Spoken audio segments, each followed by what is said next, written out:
Hashamar ka fulee kabajatu raawwatu keenya Waliif TV raadiyoo Sekondii baasanii timna odoo wajjin kan sifaana turan girmaa guddisam. Ministeerri muummee Dr. Abiy Ahmed ministeera muummee Ingiliiz haaraa filamanii fi ergaa baga gammadanii dabarsan.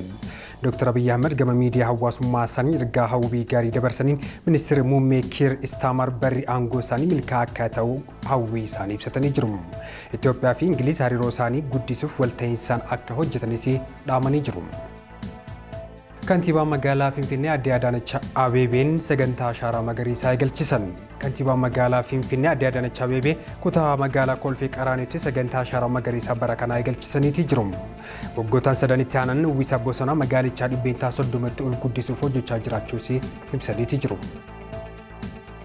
Abbaan ilma isaa hanqaaquu hatteerta jechuun quba 5 irraa ciree hidhaa waggaa 4 adabame.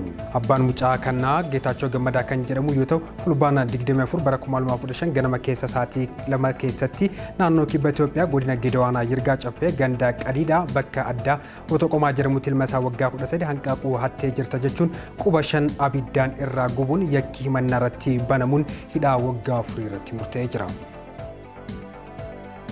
Lamleen Itoophiyaa kuma tokko kan ta'an gara biyyaatti deebi'an. Lamleen Itoophiyaa Saawudii Arabiyaatti rakkoo garaagaraa keessatti turanii yeroo ammaa gara biyya isaaniitti deebi'aniiti jiru. Artistiin suuraa pirezidaantii Taanzaaniyaa gubee hidhaan adabame.